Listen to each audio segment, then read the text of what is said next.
Nous sommes en 2013.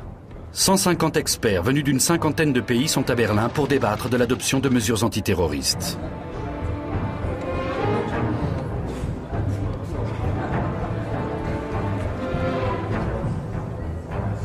Ils ont élaboré un projet de convention sur la sécurité biologique. Et ce soir, la réception de clôture se déroule dans une atmosphère conviviale. James Baldwin, virologiste new-yorkais, est présent, ainsi que Samima Allé, étudiante en médecine, qui arrondit ses fins de mois en assurant le service.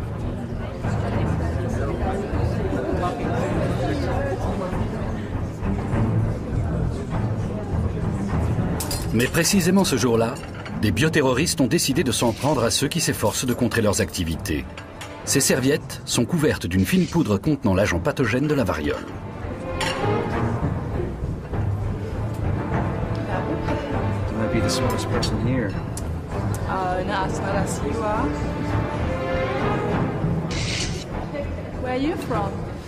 Officiellement, la variole a été éradiquée dans le monde entier. Toutefois, la destruction des virus conservés par les laboratoires n'a fait l'objet d'aucun contrôle. L'hypothèse d'une attaque à la variole n'est pas à exclure. Et pour s'y préparer, certains instituts de recherche organisent régulièrement des exercices simulant ce type d'attaque.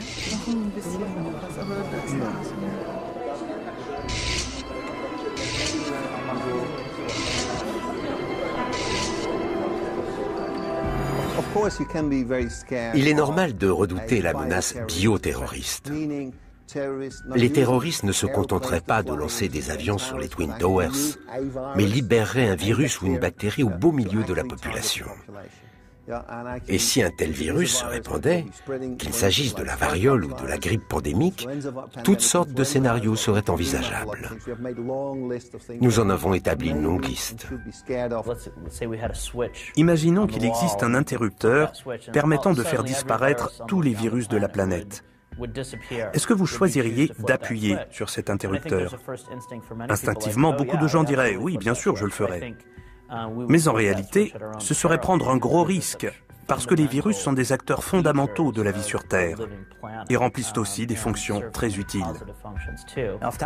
Lorsque j'étudie un virus, je ne peux pas m'empêcher d'être émerveillé par sa structure et par le génie extraordinaire qui se loge dans son génome. Quand on s'intéresse au comportement d'un virus dans une cellule, aux stratagèmes qu'il met en œuvre pour la détruire, c'est fabuleux. Mais dans le même temps, je pense au virus de la polio. Et je ne peux pas m'empêcher d'avoir une pensée pour mon confrère de Göttingen, qui est mort de la polio en une semaine de temps.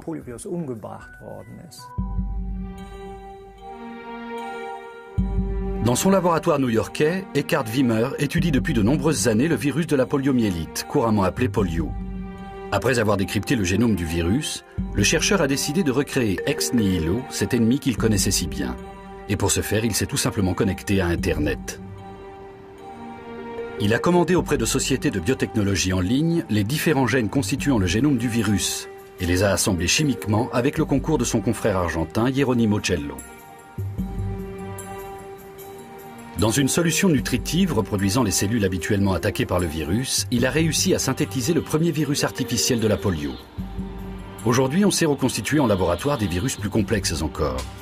Pourtant, lorsque le professeur Wimmer a dévoilé pour la première fois cette technique inédite, on l'a traité de Dr Frankenstein de la virologie.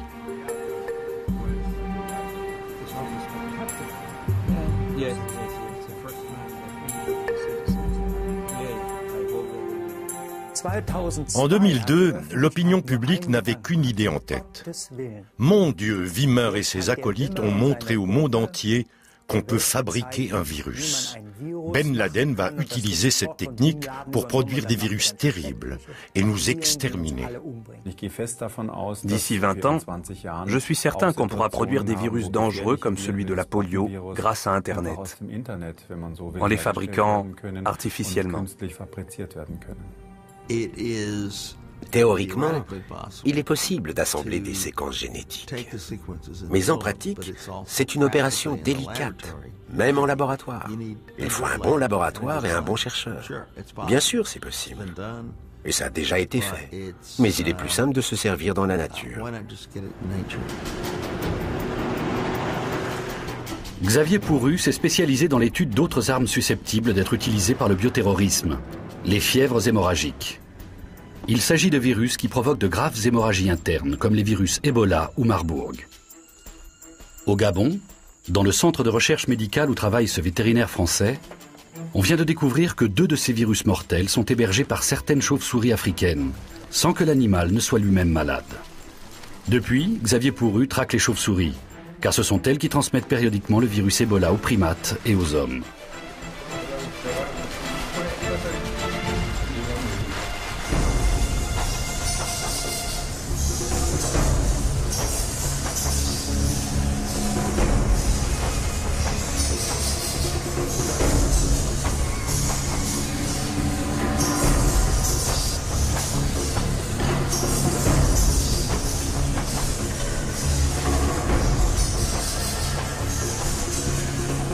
Pour l'instant, Ebola frappe des régions reculées d'Afrique et tue ses victimes trop vite pour pouvoir se répandre.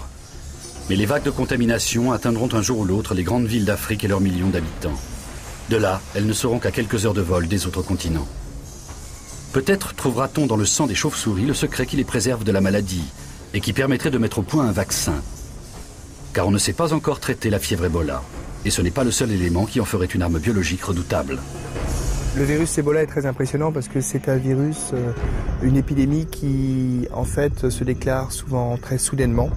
Ce sont des épidémies qui sont rares, il n'y a eu que 16 épidémies d'Ebola décrites à ce jour en l'espace de 30 ans. Ce sont des épidémies qui ont un très fort taux de létalité et les modalités, les conditions d'émergence de ce virus sont peu connues. Pour Ebola et Marburg, il y a beaucoup de mythes autour de ces virus parce qu'ils ont un taux de mortalité très important. Et puis aussi à cause de la clinique, avec des gens qui meurent avec des hémorragies. Pour smallpox, qui est une maladie éradiquée, on sait qu'il y a eu certaines armées dans le monde qui ont travaillé à développer cette arme à des fins de bioterrorisme.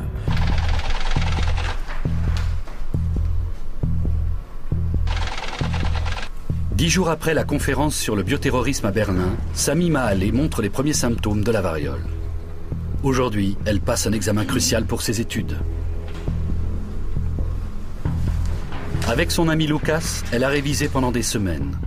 Mais son organisme lutte déjà désespérément contre Variola major, l'agent pathogène de la variole. Les virus ont accédé à son système sanguin, sans doute en passant par de petites plaies ou par les cellules muqueuses de sa bouche, de son nez ou de ses yeux. Elle se bat contre une fièvre très élevée, trop élevée pour être supportable.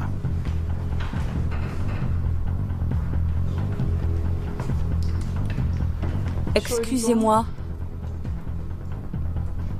Je peux sortir? Si ça ne peut pas attendre.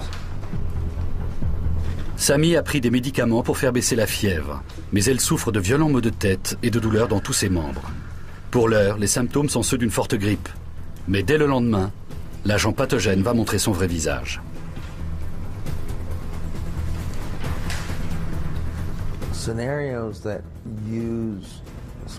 Toutes les simulations concernant la variole partent du principe que quelqu'un parvient à instrumentaliser ce virus. C'est effrayant, mais tout à fait vraisemblable. Malheureusement, il est relativement simple de mettre en culture le virus de la variole et d'en faire une arme biologique. Dans ce domaine, c'est même l'un des processus de production les plus simples.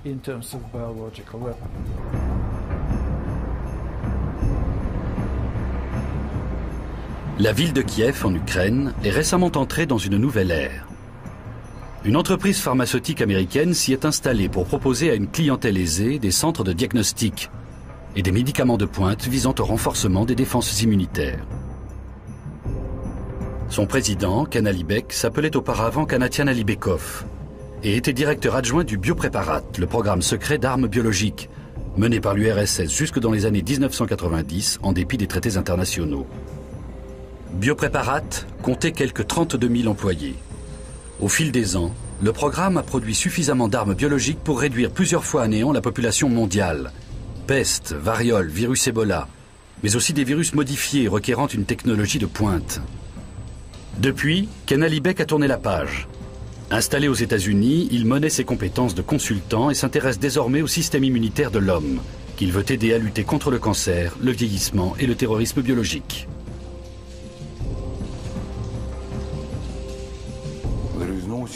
Tous les virus, sans exception, peuvent être exploités à des fins de bioterrorisme ou de fabrication d'armes biologiques. C'est la triste vérité. Mais je me refuserai à livrer à quiconque les secrets de leur mode de culture et d'élaboration. Nous savons par exemple que la recherche soviétique en matière d'armes biologiques a produit en son temps une centaine de tonnes de virus de la variole. 100 tonnes de liquide viral, soit l'équivalent de 4 camions-citernes. Une quantité considérable qui a été fabriquée, puis congelée dans de petites éprouvettes et placée au congélateur. Officiellement, ces stocks ont été détruits. Au début des années 1990, la situation était critique. L'Institut n'avait plus l'eau courante et ne pouvait même plus rémunérer ses salariés. Les gens vendaient tout ce qu'ils pouvaient trouver au laboratoire afin d'avoir un peu d'argent et de quoi survivre.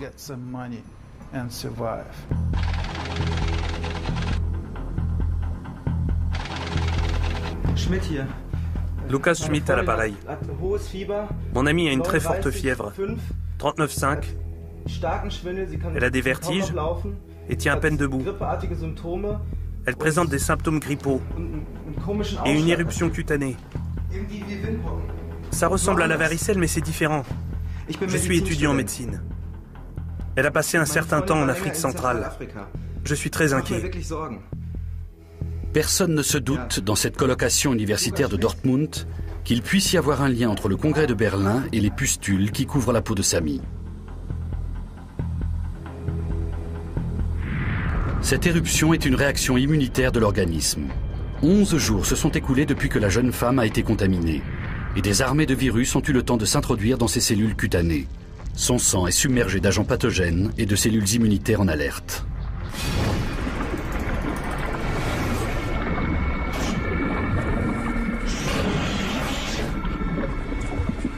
Son cœur bat à toute allure et s'efforce de terrasser ses intrus par une forte fièvre.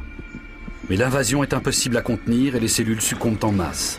Des signaux d'alerte chimique envahissent bientôt le système sanguin de Sami.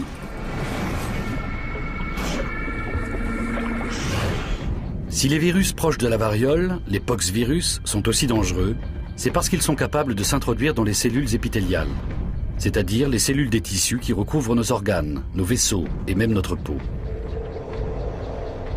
Aidés de messagers chimiques, les virus prennent le contrôle des cellules et y introduisent leur génome. Ils obligent alors chaque cellule à reproduire l'ADN du virus, à quelques 100 000 exemplaires, jusqu'à épuisement.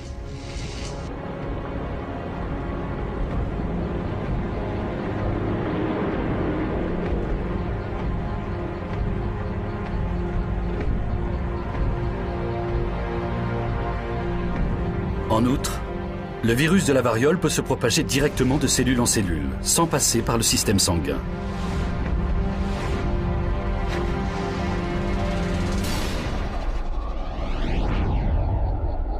Si le système immunitaire de Sami réussit à bombarder rapidement le virus à coups d'anticorps spécialisés, la jeune fille s'en sortira et sera en outre immunisée à vie contre la variole.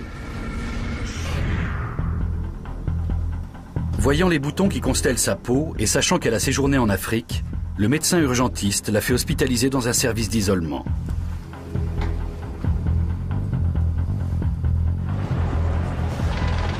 À New York, l'attaque bioterroriste a aussi des conséquences.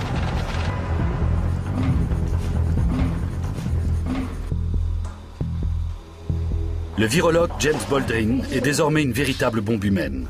À chaque embrassade, à chaque mouvement respiratoire, il transmet le virus de la variole à ceux qui l'approchent. Hello, sweetheart.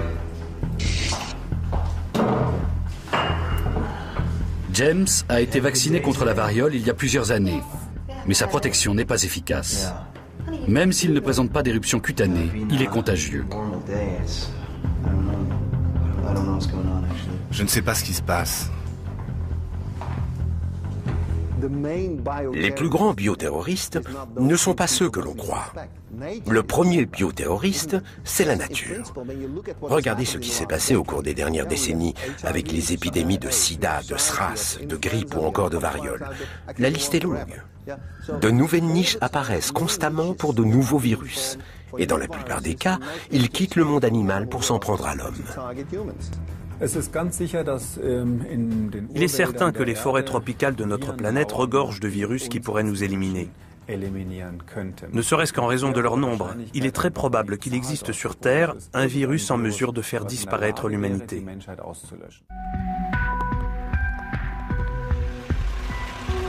Le virologiste brésilien Luis Pereira se bat depuis 25 ans contre un ennemi invisible. Dans la jungle de la vallée du Ribeira, dans l'état de Sao Paulo, il traque un ennemi à l'aide de filets à oiseaux, de moustiquaires et de pièges à souris.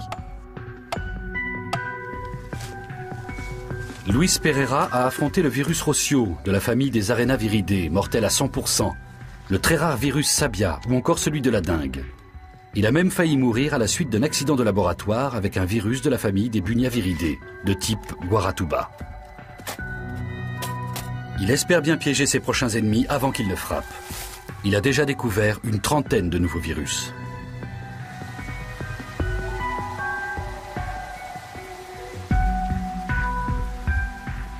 Avec son équipe, au cœur de la forêt tropicale, il étudie des rongeurs préalablement anesthésiés. Le port d'une combinaison de sécurité et d'un masque respiratoire isolant est indispensable.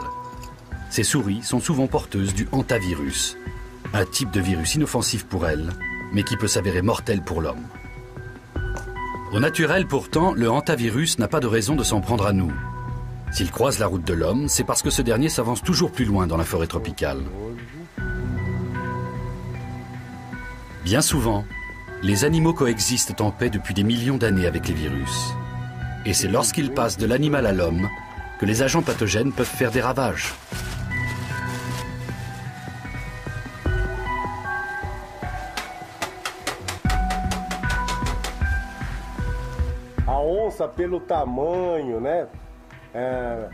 Le jaguar inspire la peur en raison de sa taille et de sa puissance. À l'inverse, les souris sont quasi invisibles. Elles sortent pendant la nuit, grignotent tous ceux qui les entourent, urinent partout. Elles déposent de cette façon une multitude de particules virales qui peuvent contaminer des êtres humains, qui ne se sont même pas rendus compte que des rongeurs sont entrés dans leur maison. Voilà tout le problème. Une souris est en réalité bien plus effrayante qu'un jaguar, parce que les dégâts qu'elle provoque pour l'homme sont invisibles.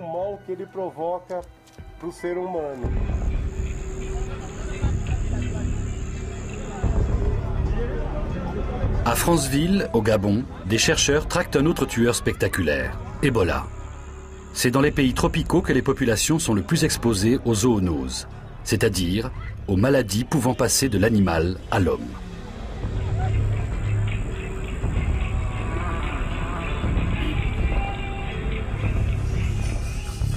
Des virologistes français du Centre de recherche médicale du Gabon ont découvert pour la première fois des particules du virus Ebola ainsi que leurs anticorps chez 3 chauves-souris. Xavier Pourru et ses collègues pensent que toutes les épidémies d'Ebola ont pour origine les chauves-souris. Quant à la contamination de l'homme, elle se fait sans doute par la consommation de viande de brousse, chauves-souris ou singes contaminés. Et les chauves-souris recèlent bien d'autres virus, tous plus dévastateurs les uns que les autres. Le Marburg, le SRAS, le virus Andra ou encore la rage.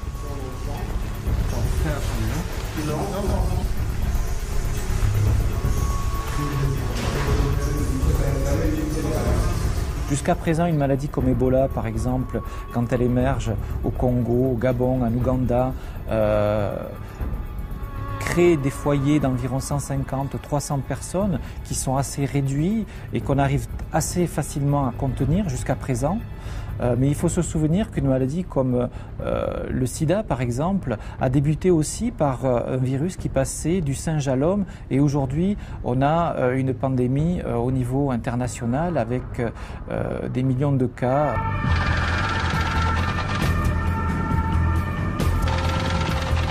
« 11 jours après avoir été contaminée, Sami Mahalé est conduite dans une clinique à bord d'une ambulance spécialement protégée. Ces pustules sont en effet aussi contagieuses que son haleine. Elle sera soignée par des médecins et des infirmières munis de masques. Le personnel non vacciné devra porter une combinaison isolante pour approcher la jeune fille. Il n'existe toujours pas de traitement curatif contre la variole. Seul un vaccin assure une protection, et uniquement s'il est administré au plus tard 4 jours après la contamination. C'est une maladie effrayante. Ses symptômes sont horribles. Elle mutile ses victimes et change leur apparence, ce qui peut provoquer une véritable panique. Le même jour, Neil, la colocataire de Sami, est vaccinée. Lucas, lui, souffre d'eczéma.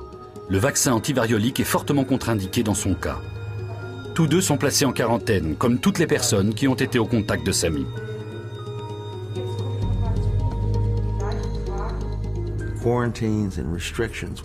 Il faudra instaurer des mesures de quarantaine et des restrictions dans différents pays, comme on l'a fait pour le SRAS. Rappelez-vous que cette épidémie a coûté des milliards de dollars lorsqu'elle s'est répandue dans toute l'Asie par les vols aériens. Cela a interrompu le commerce et le tourisme et a causé beaucoup de dégâts.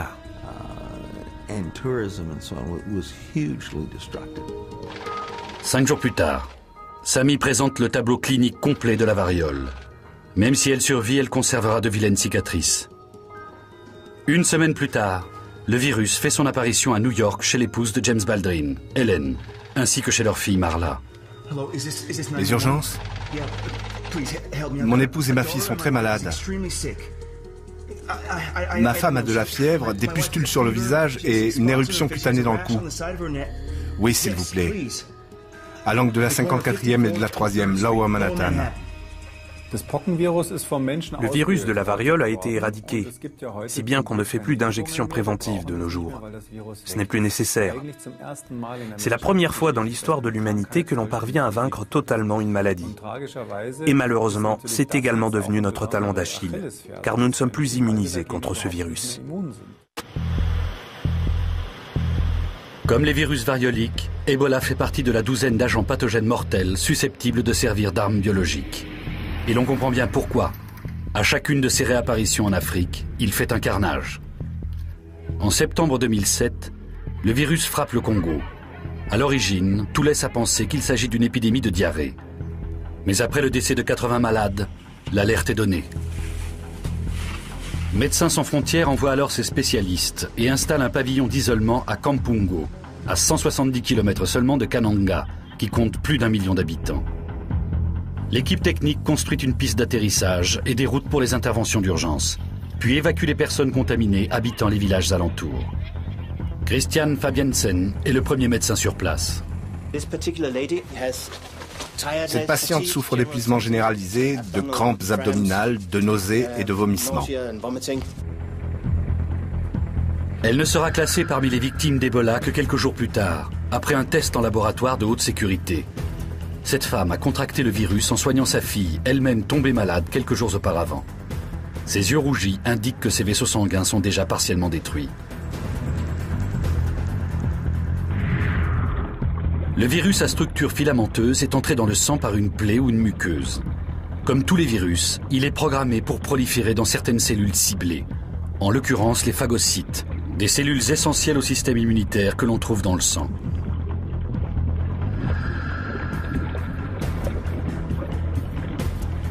Le virus oblige ces cellules à le répliquer un grand nombre de fois, puis à faire circuler les copies dans tous les recoins du corps, un peu comme des passagers clandestins. Il neutralise ainsi les défenses immunitaires de son hôte. Des centaines de milliers de nouveaux virus se disséminent ainsi dans tout l'organisme à partir des phagocytes atteints.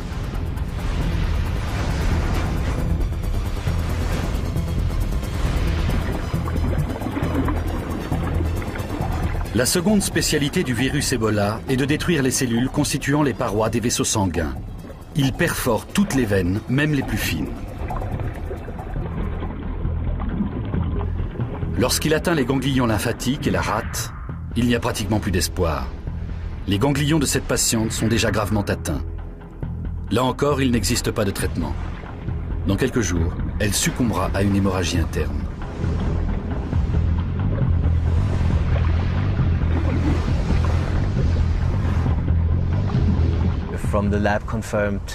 Sur les cas d'Ebola qui se trouvaient dans notre service d'isolement, plus de 70% des patients sont morts de l'infection. C'est une réalité. Lorsqu'on a affaire à cette maladie, on perd beaucoup de patients. Peut-être demain va sortir un nouveau Ebola qui sera moins létal, mais qui va pouvoir voyager beaucoup plus rapidement, qui va arriver dans des capitales, qui va arriver dans des capitales européennes et qui va entraîner une panique. Retour en 2013. 3 semaines après l'attaque à la variole sur Berlin, l'épidémie prend une ampleur mondiale. Chaque malade contamine les 2 tiers des personnes non vaccinées qui se trouvent à son contact. Le nombre des contaminés n'atteint que quelques centaines, mais plus de 30 pays sont déjà touchés. Et la panique devient incontrôlable. Des hôpitaux entiers sont placés en quarantaine et sous surveillance.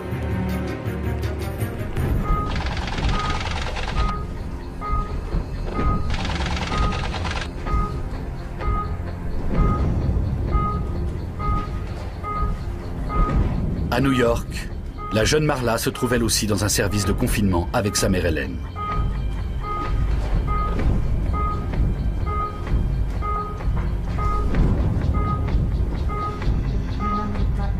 L'OMS sait désormais que l'épidémie est la conséquence d'une attaque bioterroriste.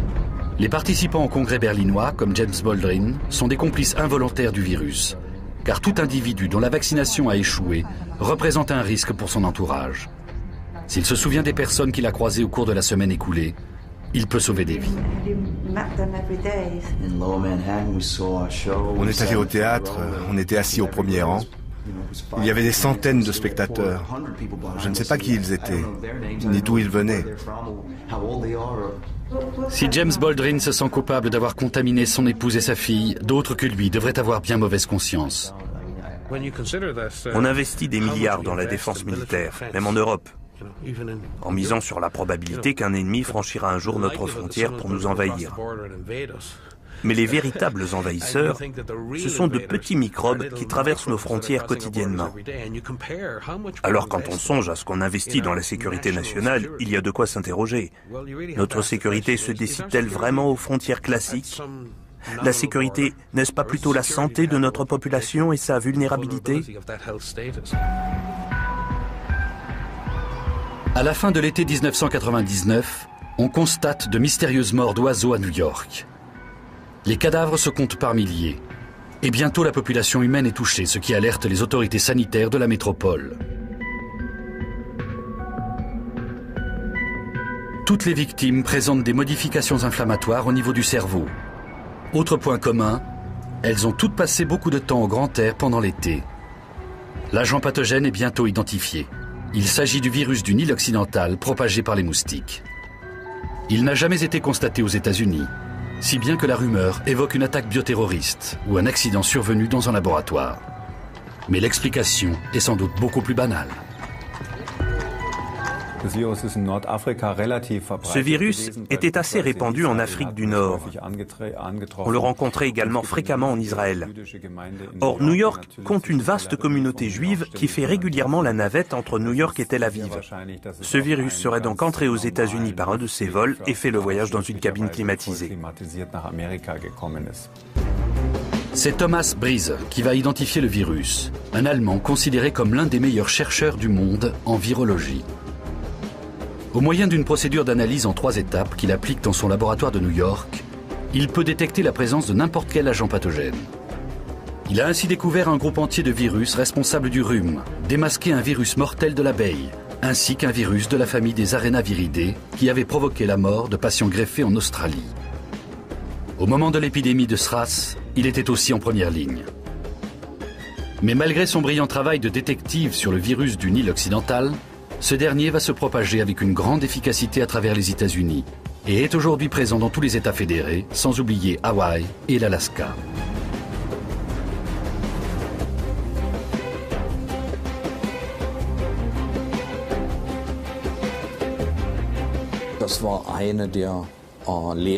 Ça a été une des leçons de cette épidémie.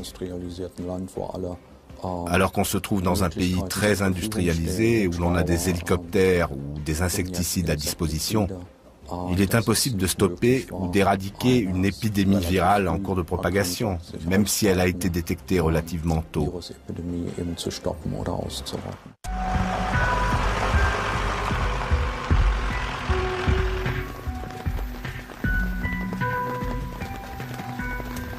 Dans l'empire des virus, les moustiques jouent un rôle clé. Ils intéressent beaucoup Luis Pereira qui les analyse en laboratoire car ils sont le vecteur de toutes sortes d'agents pathogènes. Le virus du Nil occidental, mais aussi le chikungunya, la fièvre jaune ou encore la dengue qui se manifeste par une très forte fièvre et des douleurs intenses, du moins lors de la première infection. Il existe 4 souches différentes de la dengue. Et lors d'une deuxième infection par une autre souche, la dengue n'est plus seulement douloureuse, elle devient mortelle. Comme les victimes d'Ebola, les patients sont sujets à des hémorragies internes. Et il suffit pour cela d'une seule piqûre de moustique. Lorsque la dengue a commencé à se répandre au Brésil, c'était une forme peu dangereuse de la maladie. Les patients souffraient et restaient prostrés, mais n'étaient pas atteints de la dengue hémorragique. Par la suite, un deuxième type de dengue est apparu, puis un troisième plus récemment. Et aujourd'hui, nous constatons de nombreux cas de dengue hémorragique dans quasiment tout le Brésil. Prenez par exemple la fièvre chikungunya. On ne s'y attendait pas. C'est une épidémie qui a pris des proportions considérables. Mais le plus étonnant, c'est qu'elle a gagné l'Italie au cours de l'été 2007. Nous savons qu'il existe un moustique tigre appelé Aedes albopictus, qui semble être un vecteur très efficace de ce virus. Pourtant, en temps normal, ce n'est pas le cas. Cet insecte ne peut pas transmettre efficacement le virus du chikungunya, mais en l'occurrence, il y est parvenu. Or, il faut savoir que ce moustique est présent des côtes italiennes aux Pyrénées, en passant par la Côte d'Azur. Depuis 9 ans, Nathan Wolf traque les virus mortels au Cameroun, dans le sang des habitants et des animaux qu'il chasse. Ce virologiste de Los Angeles a un objectif: déjouer les futures épidémies avant même qu'elles n'apparaissent, quelque part dans la forêt tropicale. Aujourd'hui, les virologistes sont unanimes sur un point. Le prochain virus à redouter sera lui aussi celui d'une zoonose, une maladie capable de passer de l'animal à l'homme. Peut-être un chasseur sera-t-il contaminé en découpant une proie. De là, il n'y aura qu'un petit pas à franchir jusqu'à la ville la plus proche, jusqu'au bar d'un hôtel, jusqu'à un aéroport. Dans cette optique, Nathan Wolf s'efforce de mettre en place un réseau de stations de prévision de la diffusion des virus. 3 se trouvent en Afrique et 3 en Asie.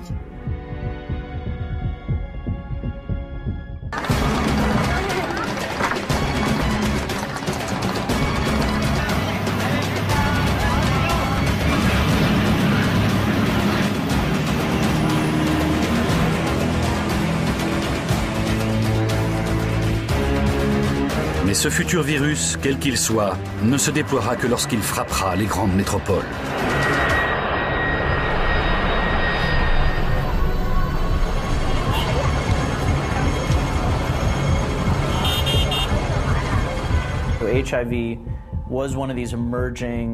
Le VIH était une maladie nouvelle venue du monde animal. C'était un virus qui touchait les chimpanzés et qui s'est transmis à l'homme. Mais aujourd'hui, il s'est propagé au monde entier et a compromis le système immunitaire d'individus qui ne sont pas soignés comme ils le devraient. Sans parler de tous ceux qui ne bénéficient d'aucun traitement.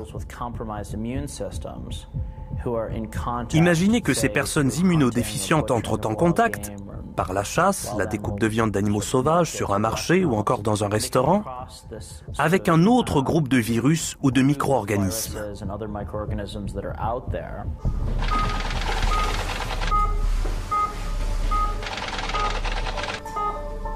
Dans le scénario catastrophe de 2013, le 24e jour suivant sa contamination, Sami Mahalé décède suite au dysfonctionnement de nombre de ses organes. Chez les sujets non vaccinés, 30% des cas de variole sont fatals.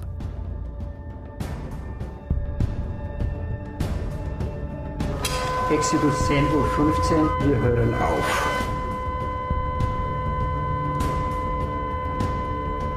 Son ami Lucas est lui aussi tombé malade. Il n'a pu être vacciné car il risque des effets secondaires potentiellement mortels.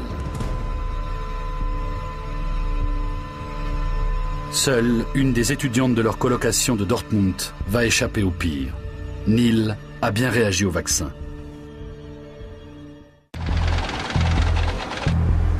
Des campagnes de vaccination massive sont organisées dans 39 pays. L'Allemagne fait partie des rares États disposant de stocks suffisants pour immuniser toute sa population. Mais il faut rappeler que l'injection n'est efficace que si elle est réalisée au plus tard 4 jours après la contamination. Plus on attend, plus le risque mortel s'accroît.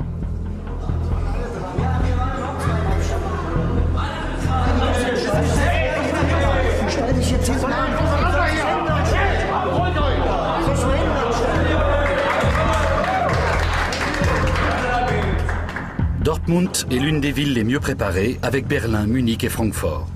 120 000 habitants doivent y être vaccinés chaque jour. Le planning est très strict. On commence par immuniser les professionnels indispensables au bon fonctionnement de la société. Policiers, personnel soignant, conducteurs de camions.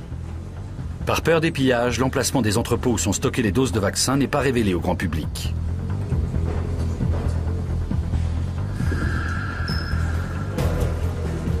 « 15 piqûres sont nécessaires pour réaliser le vaccin antivariolique.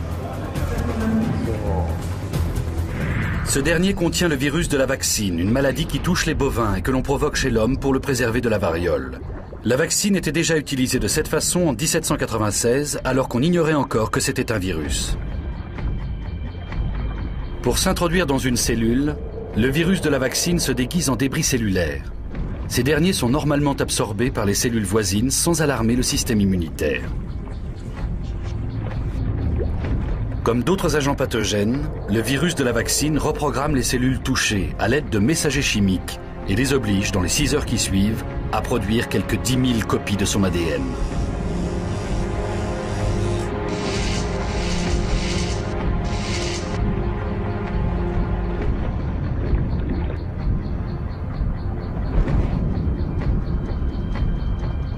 « 24 heures au plus tard, après l'administration du vaccin, les premières cellules sont attaquées par les virus. Mais le vaccin est dosé de façon à limiter les dégâts. 4 à 5 jours après l'injection, une seule pustule apparaît sur la peau, à l'endroit de la piqûre. La cicatrice qui se forme alors restera visible à vie. Le système immunitaire retiendra lui aussi à jamais la leçon. Les anticorps produits par les globules blancs pour lutter contre la vaccine seront actifs contre tous les poxvirus, y compris la souche variola major.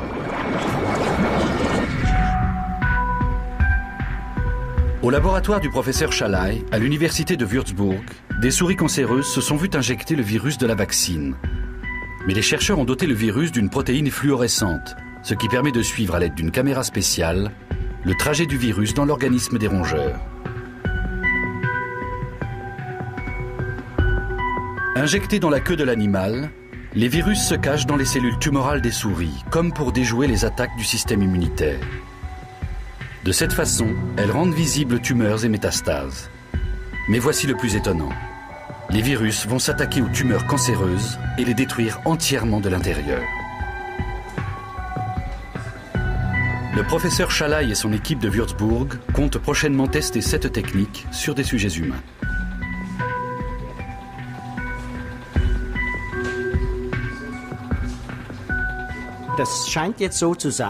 Il semble que nous soyons en présence d'un organisme vivant qui détecte les tumeurs, qu'elles soient superficielles ou qu'elles se trouvent dans les tissus profonds, qui les traite et qui permet de suivre le processus de façon non invasive.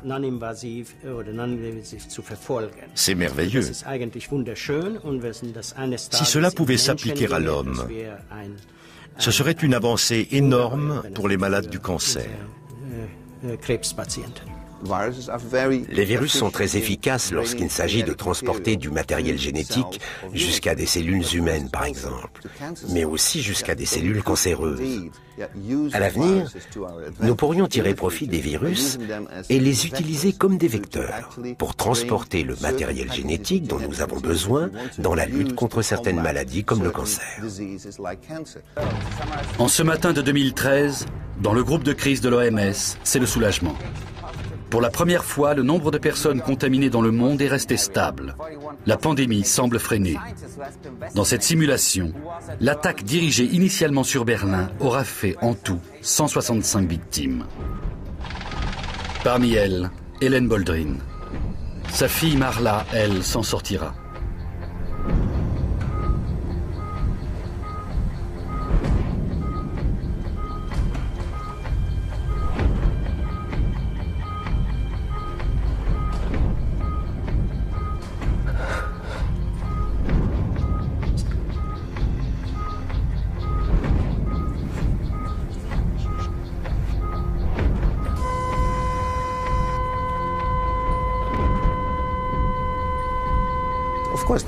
Les virus sont bien sûr nos ennemis, mais ils font partie du système où nous vivons, d'un système écologique et d'un équilibre général.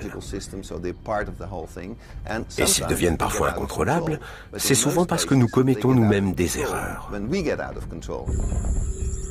Chaque année, au moins un nouvel agent pathogène s'en prend à l'humanité. Presque tous viennent du monde animal. Or, dès qu'un virus change d'hôte, il peut se révéler mortel. Le VIH, la grippe aviaire, le SRAS ou Ebola ne sont que les exemples les plus connus de zoonoses. Tu arrives ou pas?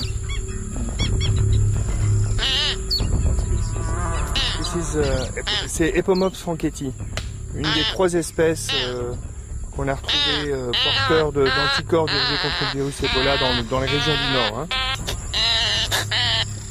Au cours des 25 dernières années, 38 nouvelles zoonoses ont vu le jour. Le réchauffement climatique et la destruction de l'environnement obligent les espèces animales, et donc leurs virus, à trouver refuge dans d'autres milieux. L'humanité n'a encore jamais été confrontée à un tel afflux de virus. Les agents pathogènes animaux se transmettent depuis toujours à l'homme. Ce qui a changé, c'est qu'ils ont désormais la capacité d'évoluer.